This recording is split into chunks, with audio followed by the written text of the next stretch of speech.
Nous recevons la comédienne Diane Kruger pour le film In the Fed qui lui a valu le prix d'interprétation à Cannes. On parle même maintenant d'un Oscar du meilleur film étranger à Hollywood. Et David, In the Fed, c'est l'histoire d'une vengeance, celle d'une mère de famille qui perd la sienne dans un attentat.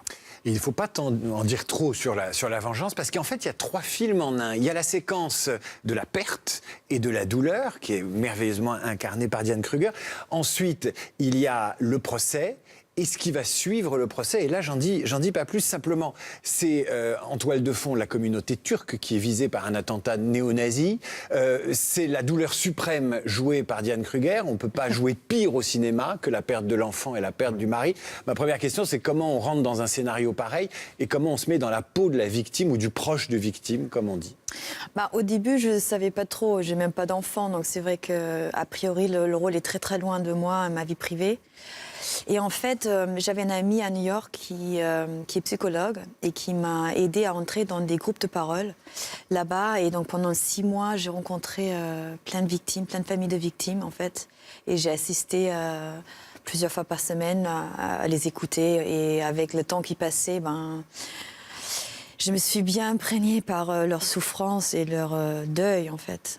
Et on est dans la douleur au début, on est dans la révolte pendant le procès, et on est dans l'action dans la dernière partie. Puis c'est un film qui se découpe en 3 parties, dont vous ne verrez ce soir que la bande-annonce. Voilà. Sie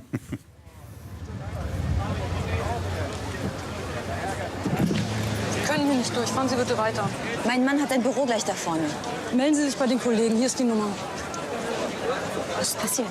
Es gab eine Explosion. Fahren Sie weiter.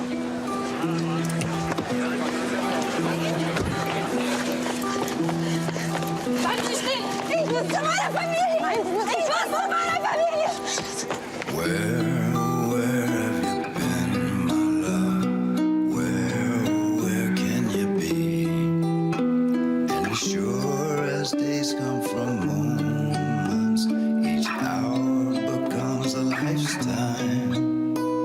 When she left, I'd only begun this lullaby.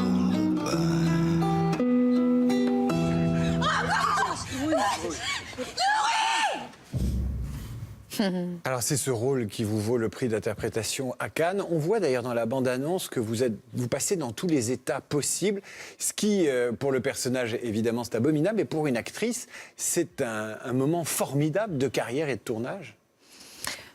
Oui, forcément, c'est un rôle en pleine nuance, en profondeur.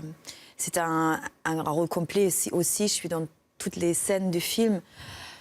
Après, à vivre, je vous assure, c'est pas non plus super agréable de se mettre dans Il y a eu des moments lourds pendant le tournage, vous l'avez subi, ce personnage? Je l'ai vraiment vécu. En fait, il y a vraiment des scènes où j'ai l'impression que je joue pas. Ça, c'est... On a tourné en ordre chronologique, ça m'a beaucoup aidé parce que du coup, j'avais vraiment évolué avec mon personnage, donc finalement, ça allait, mais... Même après, c'était difficile. Vous l'avez dit à de nombreuses reprises, vous avez eu du mal à sortir du personnage. Oui, parce que c'est quand même extrême. Et vous savez, j'ai tellement rencontré de gens et j'avais tellement d'histoires en tête. Et j'ai vraiment ressenti une responsabilité très profonde à être leur porte-parole. Parce qu'en fait, ces gens-là, ils n'ont plus de parole. On les a oubliés. On ne parle jamais des gens qui restent. Et ça me perturbe vachement.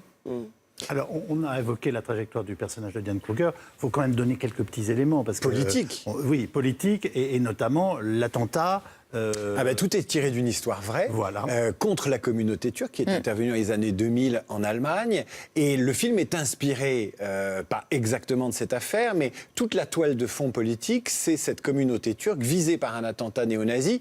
Et d'ailleurs, l'enquête soupçonne la communauté turque. Ça se retourne contre elle, alors que ce sont des néo-nazis qui ont fait le coup. Oui, donc Fatih Akin, qui est turc lui-même, est né en Allemagne. Et toute sa vie, il était victime des agressions, des préjugés à cause de la couleur de sa peau. Votre réalisateur, il a vécu. Oui, oui. Et donc, c'était un peu la base de ce film, oui, que les victimes, en fait, ont été tout de suite... Pointé du doigt. Oui, portés du doigt, et c'était eux les coupables. Forcément, ils sont impliqués, forcément, parce qu'ils viennent d'un milieu douteux, ils ont une passé, etc. Donc ça, c'est un peu la base du film. Après... Je pense que la force du film, en tout cas, moi je le vois comme ça, c'est que, oui, il y a un fond politique, il y a des néo-nazis au fond, mais finalement, ça peut être un judaïste, ça peut être juste un fou qui va tirer sur les gens. C'est un film sur le deuil et sur des terroristes, le terrorisme généralement. Ça peut se passer en Allemagne, en France, aux États-Unis. C'est vraiment sur les gens qui doivent subir et vivre avec une telle tragédie. Pour moi, c'est ça la force du film. Dites-moi, Diane Kruger, c'est la première fois que je vous entends parler allemand au cinéma. Oui, oui, c'est ça. Vous n'aviez jamais, vous, joué dans votre langue d'origine? Non. Alors? C'est sympa de jouer dans ça. Pour moi, c'est vraiment un retour à mes racines et ça fait longtemps que j'attends un rôle de l'Allemagne. Et encore, je rencontrais Fatih en France, à Cannes. Ouais. Donc, ça change le jeu quand on joue dans sa langue? J'ai pas l'impression. C'est plus la culture allemande. Ça fait 25 ans que je suis en France. C'est vrai que la culture allemande, j'ai commencé à oublier un petit peu les petits trucs. C'est quoi les petits trucs de la culture allemande pour un comédien? C'est difficile à expliquer. C'est genre comment on se parle, le café, le gâteau qu'on amène à 15h. Les gens d'Hambourg, en plus, sont un peu rustres. Moi, je viens de pas très loin. Donc, je sais pas, d'un coup, je me suis... Je connais les Katia quelque part. Mais ce que je veux dire, même si ça fait 25 ans que je suis là, je pourrais jamais savoir comment c'est de grandir à Nantes. Ou, Et ce public allemand qui a retrouvé en novembre, puisque le film est sorti en novembre, il a retrouvé l'enfant du pays. Oui. Est-ce qu'il a changé de regard sur vous et quel regard il a porté sur ce film qui vient triturer et titiller la culture allemande et la société allemande? Je l'espère. C'est vrai que pendant très longtemps, j'ai toujours ressenti un petit peu un recul envers moi parce que je suis partie, que je fais carrière ailleurs. Et même si je suis très connue là-bas, c'est vrai que... Nous, on est contents de vous avoir récupéré. Moi aussi. Mais c'est vrai que là, pour la première fois de ma vie, j'ai l'impression que mon pays natal est derrière moi et qu'ils sont fiers de moi. Et c'est vrai, ça fait plaisir. Ça change. Comment vous la trouvez, cette Allemagne? Est-ce que l'Allemagne du film ressemble à l'Allemagne que vous connaissez, l'Allemagne de l'actualité, l'Allemagne d'Angela Merkel? Elle a changé quand même, pour le bien, moi, je pense. L'Allemagne évolue bien. C'est vraiment un plaisir d'y retourner. Les jeunes sont quand même cool. Mais c'est vrai qu'on a un problème de néonazisme qui a commencé un peu après la chute du mur.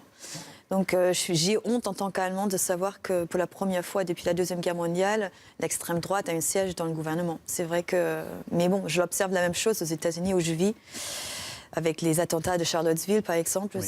C'est inquiétant.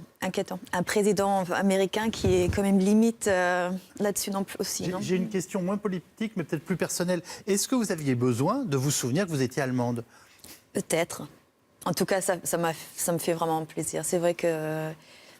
Avec l'âge, je commençais à oublier d'où je viens, peut-être. Et en fait, ça fait du bien de savoir qu'on vient quelque part. Il y a le prix d'interprétation à Cannes. On parle des Oscars. C'est ce qu'on appelle un tournant dans une carrière. Ça vous fait espérer d'autres rôles, sachant que vous avez déjà tourné avec des grands réalisateurs, vous avez eu des grands rôles. Mais là... C'est vrai, le prix à Cannes, pour moi, compte beaucoup. J'ai tellement eu l'impression de tout donner pour ce rôle jusqu'à l'épuisement et qui a eu un effet pour moi dans ma vie privée aussi. C'était pas évident à vivre, d'en sortir et que c'était vu, reconnu. C'est vrai que du coup, ça m'a fait extrêmement plaisir et j'étais soulagée quelque part aussi qu'on a vu l'effort. Après les Oscars, pour moi, je l'ai gagné l'Oscar. Je l'espère pour le film, je l'espère pour l'Allemagne. C'est bien la première fois depuis très longtemps. Et je l'espère surtout pour Fatih parce que c'était un très grand metteur en scène et il le mérite vraiment. Quand vous avez entendu votre nom à Cannes, dans la salle, j'y croyais pas trop. D'ailleurs, on me voit, je cache mes yeux. Je pensais qu'on aura un prix pour le film parce qu'il vous appelle pour rester. Donc, oui. On ne sait pas ce qu'on a. Et ouais, j'étais un petit peu choquée. Vous avez compris que c'était vous, quand même, tout de suite? Oui, non, mais bien sûr. Vous aviez préparé un petit discours ou même pas? Non, pas vraiment. Et en fait, en marchant sur la scène, j'ai eu un grand moment de panique parce que, évidemment, ça fait plaisir, mais deux jours avant le prix, il y avait les attentats de Manchester. Et d'un coup, je me sentais très bizarre de recevoir un prix pour une performance d'actrice. Donc, je sais, des centaines de Katia venaient se créer. Et donc, j'ai eu cette brouillard dans la tête en me disant comment je peux parler d'eux, en fait. Merci beaucoup, Diane Kruger. In the Fade de Fatih Akin est donc sorti aujourd'hui dans les salles de cinéma en France. Je signale par ailleurs la bande originale du film, composée par Joshua Home, désormais elle aussi dans les bacs. Tout de suite, on va suivre notre météo avec Camille et vous restez avec nous, bien sûr.